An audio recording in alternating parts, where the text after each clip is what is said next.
ഭാര്യയെ നോക്കി നടക്കായിരിക്കും അല്ലേ? എന്താ നന്ദ ഇത്? എന്നും ഇങ്ങനെ പ്രശ്നങ്ങളാണല്ലോ.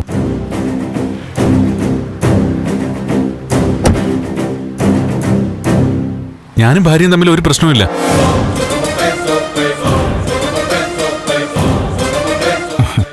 എന്തിനാ നന്ദ എന്നോട് കള്ളം പറയുന്നത്? എനിക്കറിയാം നിങ്ങൾ തമ്മിൽ വലിയ പ്രശ്നങ്ങളാ. ഗിരീഷേട്ടാ, ഞാനും ഭാര്യയും തമ്മിൽ പ്രശ്നങ്ങളോ? ദേവി,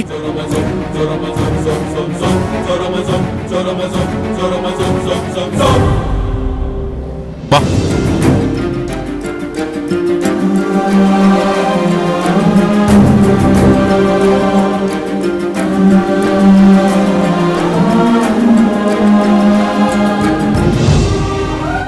ഇത് ഈ കുട്ടി ഏതാ? ഇതാ എന്റെ ഭാര്യ ദേവിക.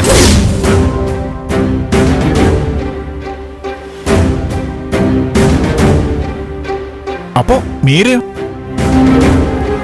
അവളെ ഞാൻ വിവാഹം കഴിച്ചിട്ടില്ല.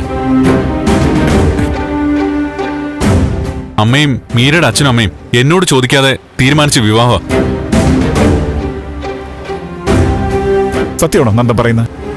അതെ. നന്ദൻ ഗിരീഷേട്ടനോട് കള്ളം പറയേണ്ട കാര്യം എന്താ?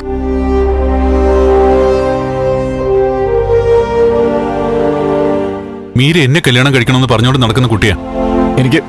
എനിക്കൊന്നും മനസ്സിലാവുന്നില്ല നന്ദ. ഞാൻ പറയാം, വ്യക്തമായിട്ട് പറഞ്ഞുതരാം.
എന്തൊക്കെയാ നന്ദ ഇത്?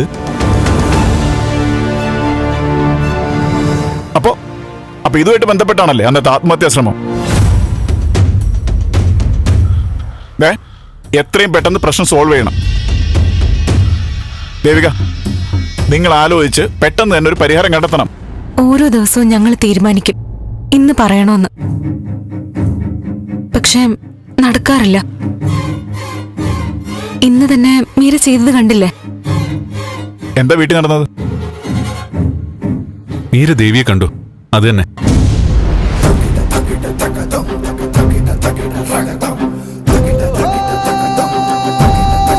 നിന്നോട് ഇവിടുന്ന് പോവാനാ പറഞ്ഞത്. പോവാനല്ലേ പറഞ്ഞത്? മീര വിടാൻ. ദേഹത്തെ തൊടരുത് മീര. തൊട്ട നീ എന്ത് ചെയ്യും? മീര, നീ എന്തായി കാണിക്കുന്നേ? എന്താടാ നീ ആരെയെ പേടിപ്പിക്കുന്നേ? ഇവളാരെ തൊടുമ്പോഴൊക്കെ നിനക്ക് പൊള്ളാൻ മനസ്സിലായി? ഞാൻ ഇവിടുത്തെ ആരാണെന്ന് എനിക്ക് മനസ്സിലായി. ഞാനാ പോവേണ്ടത്. മീര മോളെ,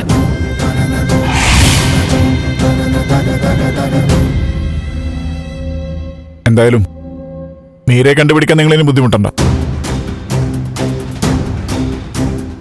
ആ കുട്ടി എന്റെ വീട്ടിലുണ്ട്.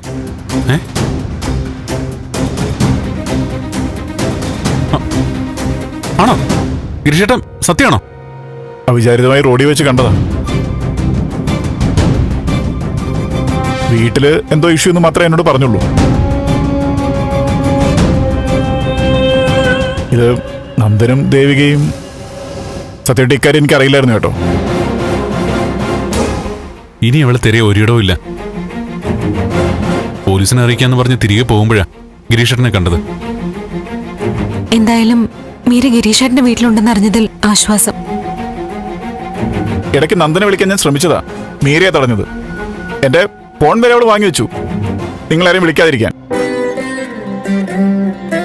എങ്ങനെങ്കിലും ഗിരീഷേട്ടൻ അവളെ പറഞ്ഞ് സമാധാനിപ്പിച്ച് ചന്ദ്രത്തേക്ക് അയക്കണം. ഇതിപ്പോ 2ാം വട്ടമാ അവളെ ഗിരീഷേട്ടൻ രക്ഷിക്കുന്നേ. നമുക്ക് ഗിരീഷേട്ടന്റെ വീട്ടിൽ ചെന്ന് മീരെ കണ്ടാലും നന്ദു? ഏയ് വേണ്ട വേണ്ട. നമ്മൾ ഗിരീഷേട്ടന്റെ വീട്ടിൽ ചെന്ന് മീരെ കണ്ട അത് വീണ്ടും പ്രശ്നമാവും. അതുറപ്പാ. നിങ്ങൾ ചന്ദ്രത്തേക്ക് പോയിക്കോ, മീരയെ പറഞ്ഞ് സമ്മതിപ്പിച്ച് ഞാൻ അങ്ങോട്ട് അയക്കാൻ ശ്രമിക്കാം. അത് എത്ര കണ്ട് വിജയിക്കുമെന്ന് എനിക്കറിയില്ല. ഗിരീഷേട്ടനെ കൊണ്ട് സാധിക്കും. നോക്കാം. നിങ്ങൾ എന്തായാലും സമാധാനമായിട്ട് ചെല്ല്. ഇനിയിപ്പോ ഇന്ന് വരില്ല എന്ന് വാശി പിടിച്ചാ നാളെ മറ്റെന്തെങ്കിലും ആലോചിക്കാം. ശരി ഗിരീഷേട്ടാ. എന്നാ ഞങ്ങള് ചെല്ല്. വാ.